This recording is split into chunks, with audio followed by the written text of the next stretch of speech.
할렐루야. 11월 1일 오늘 우리들에게 주시는 하나님의 말씀을 같이 보겠습니다. 창세기 42장 1절로 17절 말씀입니다. 그때 야곱이 애굽에 곡식이 있음을 보고 아들들에게 이르되 너희는 어찌하여 서로 바라보고만 있느냐. 야곱이 또 이르되 내가 들은즉 저 애굽에 곡식이 있다 하니 너희는 그리로 가서 거기서 우리를 위하여 사오라. 그러면 우리가 살고 죽지 아니하리라 하매 요셉의 형 10사람이 애굽에서 곡식을 사려고 내려갔으나 야곱이 요셉의 아우 베냐민은 그의 형들과 함께 보내지 아니하였으니 이는 그의 생각에 재난이 그에게 미칠까 두려워함이었더라. 이스라엘의 아들들이 양식 사러 간 자 중에 있으니 가나안 땅에 기근이 있음이라. 때 요셉이 나라의 총리로서 그 땅 모든 백성에게 곡식을 팔더니 요셉의 형들이 와서 그 앞에서 땅에 엎드려 절하매 요셉이 보고 형들인 줄을 아나 모르는 체하고 엄한 소리로 그들에게 말하여 이르되 너희가 어디서 왔느냐. 그들이 이르되 곡물을 사려고 가나안에서 왔나이다. 요셉은 그의 형들을 알아보았으나 그들은 요셉을 알아보지 못하더라. 요셉이 그들에게 대하여 꾼 꿈을 생각하고 그들에게 이르되 너희는 정탐 꿈들이라. 이 나라의 틈을 엿보려고 왔느니라. 그들이 그에게 이르되 내 주여 아니니이다. 당신의 종들은 곡물을 사러 왔나이다. 우리는 다 한 사람의 아들들로서 확실한 자들이니 당신의 종들은 정탐꾼이 아니니이다. 요셉이 그들에게 이르되 아니라 너희가 이 나라의 틈을 엿보러 왔느니라. 그들이 이르되 당신의 종 우리들은 12형제로서 가나안 땅 한 사람의 아들들이라. 막내 아들은 오늘 아버지와 함께 있고 또 하나는 없어졌나이다.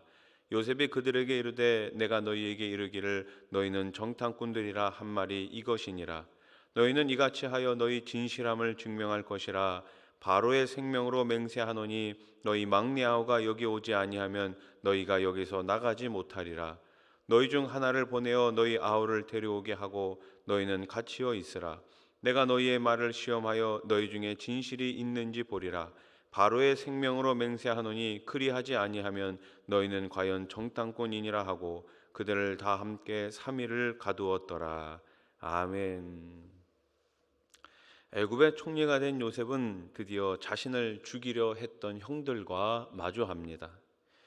요셉의 형들이 양식을 구하기 위해 애굽을 찾아온 것입니다. 하나님은 기근을 사용하셔서 요셉과 형들을 만나게 하셨고 이 만남을 통해 선하신 섭리를 보여주십니다. 그렇다면 하나님의 선하신 섭리는 구체적으로 저와 여러분들의 삶에 어떻게 나타날까요? 첫째로 하나님은 우리들에게 꿈을 이루어 주십니다. 하나님은 어린 요셉에게 꿈을 주셨습니다. 그의 가족이 모두 머리를 숙여 그에게 절하는 꿈이었죠. 시간이 흘러 애굽의 총리가 된 요셉 앞에 그의 형들이 찾아옵니다. 극심한 기근으로 살 길이 막막했던 형들은 애굽에서 곡식을 구해야 하는 처지가 된 것입니다.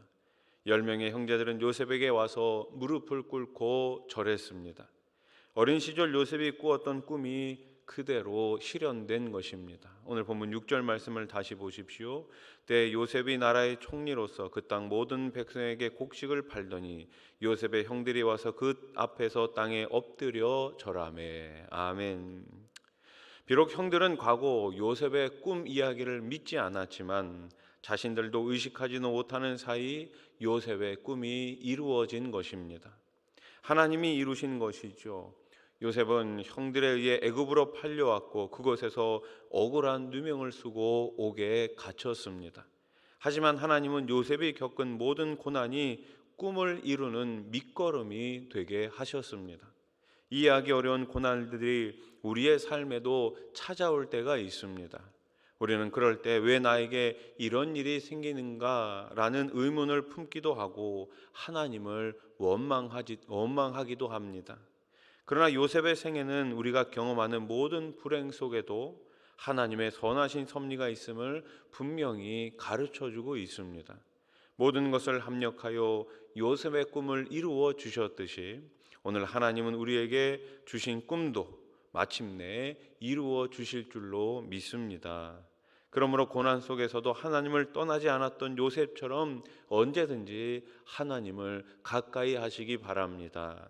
우리가 믿음의 자리를 지킨다면 우리의 꿈을 마침내 이루시는 하나님의 선하신 섭리를 보게 될 것입니다.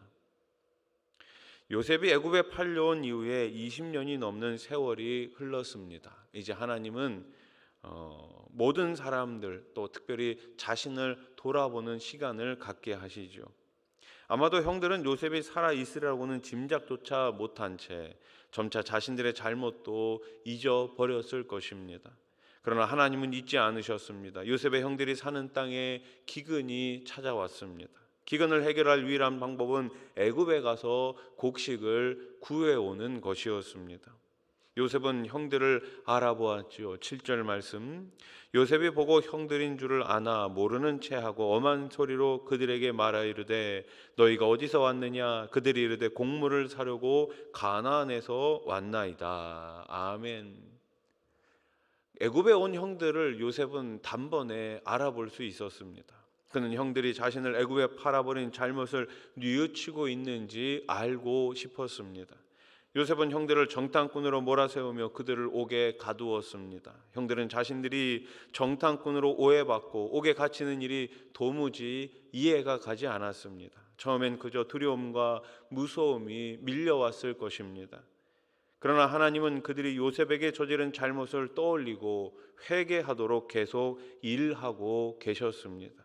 하나님은 기근을 사용하셔서 형들을 요셉 앞으로 부르시고 그들은 회개의 자리로 이끄신 것입니다. 자기를 성찰하는 일은, 자기를 돌아보는 일은 하나님의 백성에게 너무나 중요한 일입니다. 왜냐하면 하나님의 백성이 자신의 잘못과 죄를 인식할 때 하나님이 주신 은혜에 진정 감사할 수 있기 때문입니다. 이런 이유로 하나님은 종종 우리를 어려운 상황에 두시고 우리 자신을 돌아보게 하시며 잘못된 길에서 돌이키게 하시는 하나님의 선하신 섭리를 우리는 늘 감사해야 합니다. 다시 만날 수 없을 것 같았던 요셉과 형들이 하나님의 놀라운 섭리로 재회합니다. 하나님은 이 과정을 통해 요셉의 꿈을 이루시고 형들이 회개하게 하시며 애굽 이주의 발판을 준비하십니다. 전능하신 하나님은 재난 중에도 여전히 일하시며 저와 여러분들을 바른 길로 인도해 주십니다. 하나님은 우리가 당하는 모든 일을 사용하셔서 당신의 선하신 뜻을 이루십니다. 때로 이해할 수 없고 억울한 고난을 당할지라도 그 안에 하나님의 선하신 섭리가 있음을 믿으며 끝까지 인내하시기 바랍니다. 때가 되면 우리에게 이루어진 일들을 보면서 선하신 하나님을 찬양하게 될 것입니다. 그러므로 어떤 상황에서도 하나님을 향한 믿음을 선택하시기 바랍니다. 하나님은 저와 여러분을 사랑하십니다. 그래서 우리 하나님은 언제나 오르십니다. 오늘부터 시작하는 다니엘 기도회를 통해 언제나 오르신 하나님을 만날 수 있기를 축복합니다. 기도의 자리에서 하나님을 만나십시오. 응답의 역사를 기대하며 오늘부터 21일 동안 계속되는 다니엘 기도회를 통해서 우리 모든 수원하산교회 성도님들이 함께 은혜 받고 함께 응답 받으며 함께 하나님 나라 위하여 달려갈 수 있는 우리 모든 성도님들 되시기를 주님의 이름으로 축원합니다. 기도드리겠습니다. 전능하신 하나님 아버지 감사합니다. 오늘부터 다니엘 기도회가 시작이 됩니다. 기도의 자리에서 응답의 역사가 충만하게 일어나게 해 주시옵소서. 우리 하나님은 언제나 오르십니다. 그 오르신 하나님 앞에 우리의 삶을 내어 맡기고 주님만을 전적으로 의지하며 나아갈 수 있는 우리 모든 성도님들 되게 해 주시옵소서. 특별히 병상에 계신 분들을 기억하여 주시고 이 시간 치유의 강선을 비춰 주시옵소서. 깨끗하게 고쳐 주시옵소서. 우리 수험생들을 기억하여 주시며 우리 자녀들, 또 멀리 해외 나가 있는 자녀들, 직장을 놓고 기도하는 자녀들, 지방에 나가 있는 자녀들, 군대 가 있는 자녀들, 어디에 있든지 우리 하나님께서 지키시고 인도해 주시옵소서. 예수님의 이름으로 기도드립니다. 아멘.